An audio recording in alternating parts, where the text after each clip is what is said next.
tulang adalah jenis kanker yang menyerang tulang. Penyakit ini dapat diidap oleh anak-anak hingga orang dewasa.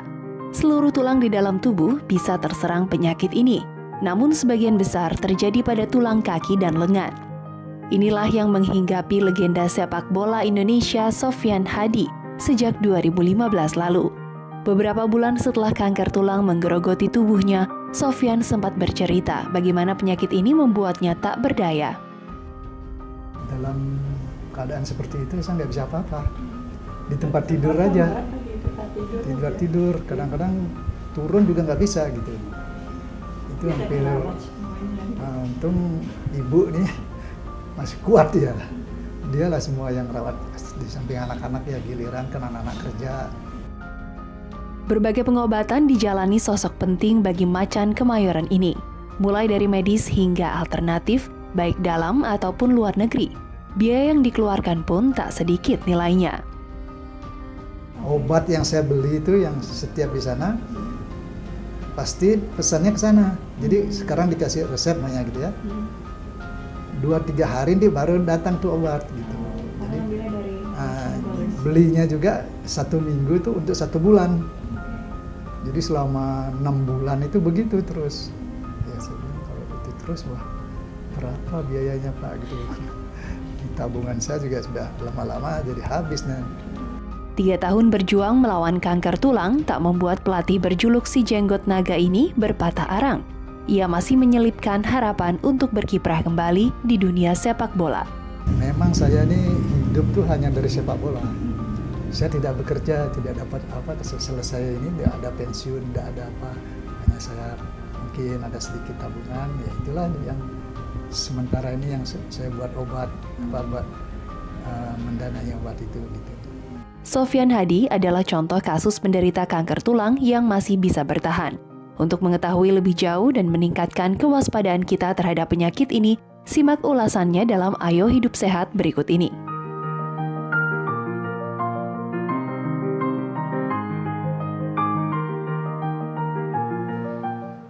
Dan tadi itu adalah mantan pelatih dan mantan pemain sepak bola nih. Legendanya Persija Jakarta ya. Iya, Macan Kemayoran nih ya. Dan aku rasa ini suatu hal yang mungkin menjadi pukulan berat juga. Bagaimana seorang yang dulu gagah di atas lapangan lalu lantas jadi begitu ya. Iya, betul. Saat ini sudah hadir bersama kita Dr. Ahmad Fauzi Kemal, dokter spesialis ortopedi. Iya, Dok. Selamat siang, Dokter. Selamat siang. Selamat siang, Dok. Selamat siang. Nah, saya tuh penasaran banget nih, Dok, sama kanker tulang nih ya, Dok ya. Kanker tulang ini itu sebenarnya itu banyak nggak sih untuk di Indonesia ini? Karena kalau saya lihat juga jarang ditemui ya kalau mendengar kanker tulang itu sendiri itu. Jumlahnya 1% dari total. Oh. Dari total, kira-kira dari total keseluruhan. Tapi karena penduduk Indonesia banyak, ya hitungannya jadi banyak. Kalau total 250 juta, ya kira-kira 2,5 juta penduduk yang kemungkinan mengalami kanker tulang. Ya. Tapi secara statistik jumlahnya itu memang sangat sedikit. Nah, Dok, hanya 1% saja. Oke, dan kalau untuk penyebabnya sendiri nih ya, kanker tulang ini seperti apa nih, Dok? Sebabnya pasti nggak diketahui. Oke. Tetapi tentu beberapa diduga sebagai penyebab, misalnya kelainan genetik. Oke, dari genetik ya, turunan ya, Dok? Retinoblastoma syndrome. Yang kedua misalnya... Itu apa, Dok, tadi tuh yang... Jadi ada genetik namanya RB1. Nah, dia punya potensi lebih tinggi untuk mengalami kanker tulang.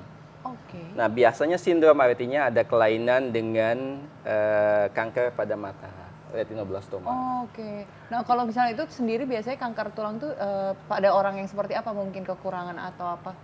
Sebelum itu mungkin saya mau sampaikan dulu sedikit, ini sangat penting. Bahwa kanker tulang itu dibagi 2. Yang pertama itu adalah kanker tulang primer.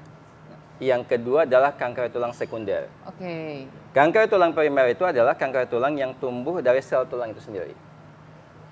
Nah, kanker tulang sekunder itu adalah yang penyebaran dari kanker di tempat lain. Misalnya ada kanker payudara, kanker kelenjar gondok tiroid, kanker paru menyebar ke tulang, itu juga kanker tulang.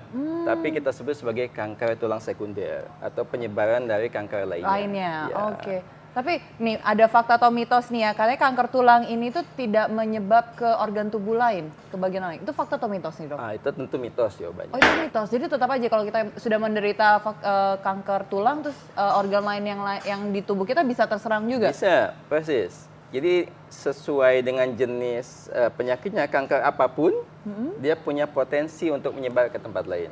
Oh. Nah, tentu yang paling banyak itu kalau kanker itu adalah kanker tulang khususnya, yang primer itu menyebarnya ke paru-paru. Oh, paru-paru. Nah, tentu bisa juga menyebar ke tulang belakang atau ke tulang lainnya, bisa juga ke organ lainnya. Kalau untuk mendeteksi kanker tulang tersendiri ini seperti apa nih dok? Kalau kita biasa secara orang awam? Jadi kalau kanker tulang primer, itu saat ini kalau macam di rumah sakit besar lebih banyak kanker tulang primer.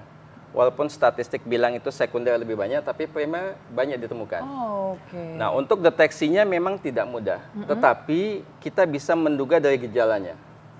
Gejalanya yang paling penting itu adalah pertama benjolan, yang kedua sangit yang amat sangat dan bertambah progresif. Tapi semakin lama semakin bertambah, semakin bertambah, semakin bertambah. Maka kita mesti waspada, itu adalah kanker tulang primer. Oke.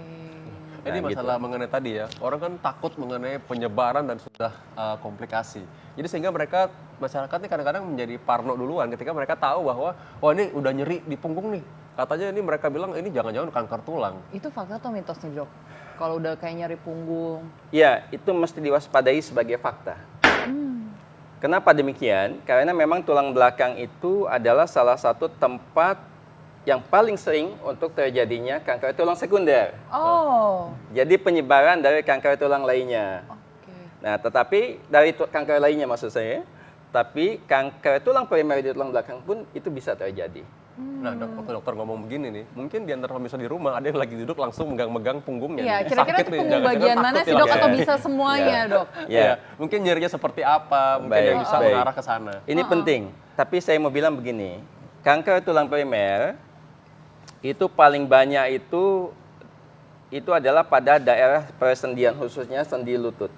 Itu yang daerah sendi lutut ya. Itu yang paling sering. Ya, dan yang sangat menyedihkan itu juga menyerangnya itu adalah pada usia remaja, antara 10 sampai dengan 20 tahun. Nah lutut itu gimana nih dok? Kalau misalnya kayak sering nyeri lutut atau yang kayak mungkin Iya. bisa dibilang katanya rematik ya? Jadi, yang penting itu adalah dua untuk diwaspadai. Pertama, bengkak, adanya benjolan, atau bengkak yang semakin bertambah, artinya semakin lama berjalannya waktu dia semakin nambah. Yang kedua itu adalah nyeri, seperti saya bilang. Jadi nyerinya itu ada, kalau dia nyeri itu nyerinya senut-senut tetapi sangat progresif. Artinya semakin lama semakin bertambah sampai seseorang itu nggak tahan lagi. Nah, berapa lama waktunya tuh biar masyarakat lebih waspada, lebih aware? Ini sangat penting. Jadi kalau kanker tulang primer itu hitungannya itu adalah minggu sampai bulan. Nah, kalau kanker tulang jaringan lunak itu biasanya lebih lama. Tapi kalau kanker tulang primer itu hitungannya itu adalah 1 sampai 3 bulan dia sangat progresif. Oke. Nah, itu hitungannya adalah minggu sampai dengan bulan saja. Tapi kalau kanker tulang sekunder seperti yang ditanyakan tadi, misalnya menyebar ke tulang belakang tentu bisa. Tapi tentu kalau di tulang belakang itu mesti dicari. Kalau kanker tulang sekunder di tulang belakang misalnya itu mesti dicari apakah ada kelainan kanker tulang primernya. Oke, dok. Kalau misalnya fakta Gitu. mitos selanjutnya nih, benjolan pada tulang itu bertanda kalau dia terserang kanker tulang. Tidak selalu. Itu ada betulnya, ada faktanya. Tapi saya mau bilang faktanya itu tidak selalu semua benjolan itu adalah kanker tulang, itu yang saya mau bilang. Jadi nggak Kira-kira semua begitu. benjolan pada tulang itu Adalah kanker tulang. Berarti ini mitos ya? Ada faktanya. Ada faktanya juga. Karena itu salah satu gejalanya, tapi tidak semua yang Tidak benjol semua pasti benjolan. kanker tulang. Ya, itu kira-kira begitu. Memang menakutkan kalau lihat dari tadi dari hasil tadi tayangan tadi ya. Apalagi tadi ada yang mesti diluruskan mungkin dokter mengenai radiasi karena terapinya Radiasi, iya terapi karena radiasi Lalu itu dok. menyebabkan kematian katanya tadi kan. Iya. Ya dokter luruskan dulu dokter. Baik. Jadi pemirsa sekalian, itu radiasi memang sangat berguna untuk mengatasi kanker saat ini. Saya mau bilang bahwa biasanya radiasi itu dosisnya dokter ahli radioterapi itu sudah menghitung dosisnya. dan tidak menyebabkan kematian. Bahasanya itu tidak menyebabkan letal. Karena fraksi dosisnya itu kecil. Nah, mungkin kematiannya itu adalah disebabkan oleh kankernya itu sendiri atau ada komplikasi lebih lanjut dari kankernya. Oke, Memang berarti berat bukan ya, karena penyakit. radiasinya. Bukan ya? karena radiasinya itu sendiri. Oke, Jadi kalau ini gitu. Nah mungkin dok, kita lanjut aja ke faktor Baik. mitos selanjutnya nih. Katanya untuk pencegahan nih agar terbebas dari kanker tulang ini, amputasi itu adalah jalan yang terbaik. Itu fakta atau mitos sih dok? Ini fakta pada tahun 1970. Wow. Oke, Nah, kalau sekarang nih dok? Sekarang sudah tidak lagi. Sekarang lebih ke arah mitos lah saya mau bilang. Mitos. Oke, berarti ini mitos ya dok ya? Lebih kepada mitos saat ini ya. Saat dengan ini. perkembangan keilmuan yang ada. Nah, tetapi saya mau bilang bahwa amputasi itu kadang-kadang diperlukan. Untuk Salah satu pengobatan di dalam ilmu kanker itu adalah ada pembedahan, ada kemo. Paketnya kalau kanker tulang primer itu adalah bedah dan kemo. Nah, bedah itu bisa amputasi, bisa kita selamatkan. Bahasanya itu salvage surgery. Iya. Nah, saya mau bilang bahwa pada era sekarang BPJS khususnya dan sepanjang pemerintah membantu lah Gakinka, Jamkesmas, sekarang BPJS itu sebagian besar kasus bisa kita selamatkan. Oh ya, baik. Jadi kalau gitu masyarakat jangan takut untuk datang. Jangan takut untuk berobat. Dan mungkin untuk cepat didiagnosis dan berobat, itu mungkin kuncinya. hasilnya lebih baik mungkin ya. Ya, insya Allah begitu. Ya. Lazimnya begitu saat ini. Begitu. Oke. Jadi kalau dulu saya mau bilang, kalau dulu itu datang itu hanya tinggal amputasi saja. Karena tumornya sudah sedemikian besar dan sudah pecah. Nah, sekarang biasanya datang lebih awal, kulitnya masih utuh, di kemo 3 kali, bedah, selamatkan, kakinya pasiennya semakin awal datang tentu bisa semakin berfungsi dengan baik. Sebenarnya kalau kita melihat kanker tulang sendiri itu kita bisa mendeteksi dari luar nggak sih, dari sisi luar tulang kita sendiri dok? Bisa kita duga Dari dari pola pertumbuhan tulangnya. Jadi kalau kanker tulang itu tumbuhnya dia seperti penabuh beduk. Dia ke semua arah. Nah, jadi tulangnya itu benjolnya itu hampir merata seperti penabuh beduk tuh. Iya. Ya. Yang kedua itu semakin lama semakin progresif. Nah, ya itu kuncinya. Kemudian kalau dikasih manipulasi gini maksudnya. Diurut, dipijit, Iya, dikasih ramuan, Iya. maka dia tinggal tunggu pecah aja. Semakin dipijit dia jadi semakin cepat menyebar tumbuhnya. ya berarti? Potensinya menyebar kalau pada kanker yang ganas sekali, seperti osteosarkoma itu di atas 25%. Jadi hitungannya itu bulan, mungkin pada saat dia datang ke rumah sakit sudah menyebar.